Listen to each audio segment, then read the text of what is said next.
touch ಮಾಡಿ ಇನ್ನೊಂದು touch ಮಾಡಿ ಇವಾಗ ಮಾಡಿ ಸ್ಟಾರು ಹ್ಯಾಶ್ ಇವಾಗ ಹೇಳುತ್ತೆ ಅಡ್ಮಿನ್ ವೆರಿಫಿಕೇಶನ್ ಮಾಡಿ ಅಂತ ಅಡ್ಮಿನ್ 3 ಆಪ್ಷನ್ ಇರುತ್ತೆ ಪಾಸ್ವರ್ಡ್ ಕೊಡ್ಬೋದು ಫಿಂಗರ್ ಕೊಡ್ಬೋದು ಕಾರ್ಡು ಕೊಡ್ಬೋದು ನಾನು ಕಾರ್ಡು ಮಾಡಿದ್ದೀನಿ ಫಿಂಗರ್ ಮಾಡಿದ್ದೀನಿ ಇವಾಗ ಫಿಂಗರ್ ಕೊಡ್ಬೇಡಿ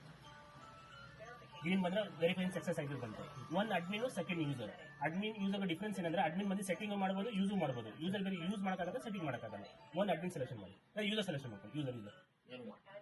ಆಡ್ ಯೂಸರ್ ಬಂತು ಇನ್ನೊಂದು ಪೇಜ್ ಓಪನ್ ಆಗುತ್ತೆ ಯೂಸರ್ ಆಡ್ ಮಾಡ್ಬೇಕಾ ಡಿಲೀಟ್ ಮಾಡಿದ್ರೆ ಒನ್ ಆಡ್ ಇರುತ್ತೆ 2 ಡಿಲೀಟ್ ಇರುತ್ತೆ ಒನ್ ಆಡ್ ಒನ್ ಸೆಲೆಕ್ಷನ್ ಆಯ್ತು ಸಕ್ಸಸ್ ಆಯ್ತು ಇವಾಗ ನೀವು ಕೊಡಿ ನೀವು ಕೊಡ್ಬೋದು ಬೇರೆ ಫಿಂಗರ್ ಕೊಡಿ ಬೇರೆ ಬೇರೆ ಬೇರೆ ಕೊಡಿ ಕೊಡಿ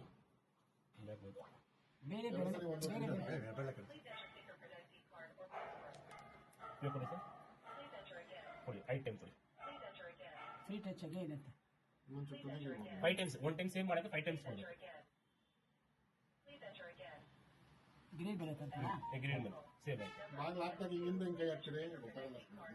ಇವಾಗ ಇನ್ನೊಂದು ಫಿಂಗರ್ ಕೊಡಿ ಬೇಕಾದ್ರೆ ಇನ್ನು ಆನೆಲ್ಲ ಇದೆ ಹಲೋ ನೀವು ತಿಳ್ಕೊಳ್ಳಿ ಆಮೇಲೆ ಡೌಟ್ ಇದ್ರೆ ನೀವು ಅವ್ರಿಗೆ ಹೇಳ್ಬೇಕು